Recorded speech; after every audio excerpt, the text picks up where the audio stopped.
What's up, guys? This is Sammy Geek back here with a quick video. This is my favorite format. This is where I talk to you guys chilling in the car, and this is uncut. These are the 5 reasons that I am not going to buy the OnePlus Watch, with 2 caveats that I want to start with. Number 1, you guys know, I probably know I'm going to say this already, but I'm a big Samsung fan, clearly. I am rocking the Samsung Watch Active 2. And you guys have also know that I am willing to try anything out there. I've tried the Garmin's, I've tried all the Fitbits, I've made videos on this stuff. But for whatever reason, I just go back to the Samsung. I think the bells and the whistles of how Samsung integrates their watches with their phones is really tough to beat. So I continue to fall back on them. You guys can check out some of my other videos where I've done reviews on these other watches, and I legitimately have tried every Fitbit, every Garmin, the cheap to the expensive, tried everything, and I go back to Samsung. It's interesting. So that's number 1. I think that's an important note or caveat. Number 2, you guys, I'm not hating on the OnePlus Watch. I was actually really excited. I was going to buy one. I was going to try one. I was dead set on wanting to get one. But I started reading some of the early reviews, and I started thinking about some of the pros and cons, and here's how I ended up with the 5. But again, before I say this, anyone out there that's going to buy one of these watches, more power to you. I hope they sell 1 million of these things, and I hope that they're wildly successful with the OnePlus Watch. I hope anyone that purchases one loves it and thinks it's the best thing ever. That leads me down to the path of the reason I want to talk about this today is because these are my items of why I'm not going to buy it, and you guys might agree.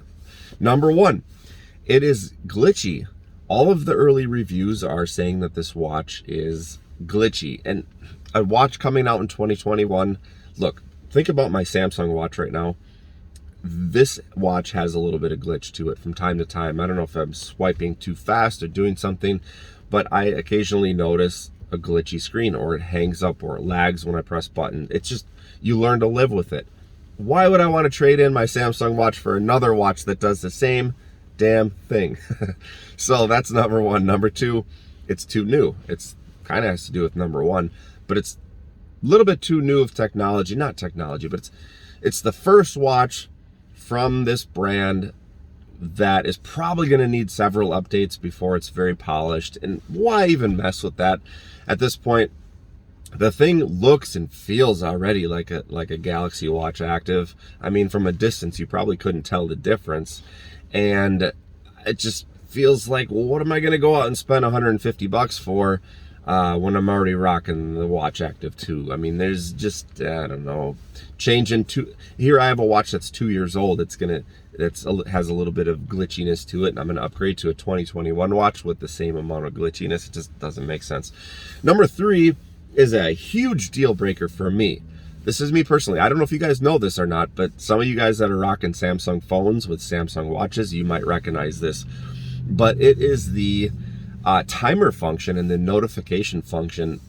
When you get a timer notification or an alarm or something like that, and you have a Samsung phone and a Samsung watch, you actually get a notification on your watch, which allows you to silence the alarm or snooze the alarm or shut it off entirely.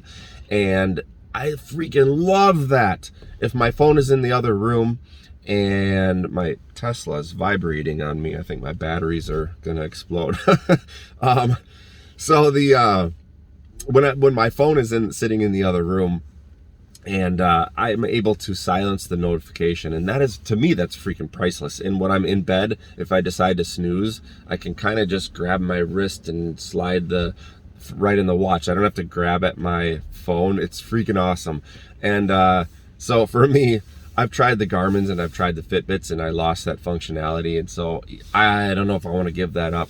And this is gonna lead me to number 4, which is equally as important. So Samsung is about to drop the new, well, they're saying this summer anyway, they're supposed to drop the new Galaxy Watch Active, which I'm guessing will be the Watch Active 3, and it will be the new watch. What would it be then? I guess it'd be the new 4. So the Galaxy watches are going to reload, and they're supposed to drop 2 of them at the same time, the Watch Active and the regular Galaxy Watch. So depending on what kind of flavor of the watch that you like. But that is supposed to happen this summer, they're saying. And so I don't know, here we sit in April, and I can wait 2 or 3 months for a Samsung watch, because Samsung, you guys got to play catch up, man. Because some of these batteries out there, they're just starting to destroy you. You've got OnePlus coming up on your tail with better battery technology. You guys better get your act together. But I have faith, and it's coming soon. So that is a reason for me personally. Now, again, if you're in the market, cool, go try one. But for someone like me, you're probably going to hang tight. So next up, number 5. Oh, this is an interesting one, because I'm reading some of the reviews saying it takes forever to upload files like podcasts and music and stuff like that. And I'm not too happy about that. So I guess what I want to say is that my watches recently have had the ability to have Spotify, so I can download the Spotify playlists. I'm not sure I'm willing to give that up, which obviously that takes me away from like the Amazfit, and it kind of takes me away from several different brands, but it locks me in really with like Fitbit, Garmin, and then of course Samsung. So, but it's an important piece. I don't want to sit here and take 2 hours to put a playlist on my freaking watch, then miss a workout or something, right? So I've got a bonus number 6. Boy, and this one's interesting. So some of the reviews are saying it's a huge watch, and it's a 46 millimeter watch. But here's the interesting part, okay? It's got a 1.4 inch screen, which is the same exact size screen that the Watch Active 2 has, but the Watch Active 2 in the large variant is 44 millimeters. So what does that tell you about the body to screen ratio? I mean, now again, guys, we're talking about a 2-year-old watch versus something that's dropping in 2021. And in order to have a 1.4 inch screen, you've got to have a 46 millimeter case.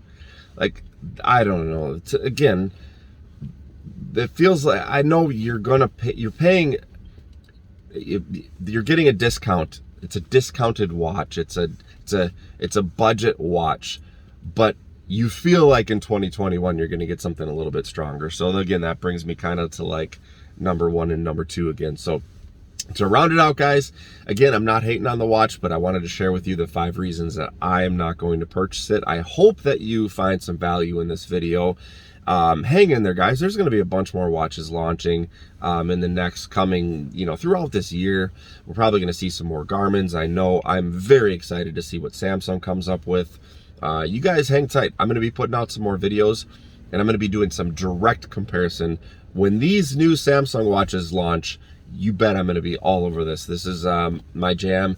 These are my watches, so I'll be reporting. Thanks, guys, and I'll catch up soon. Peace out.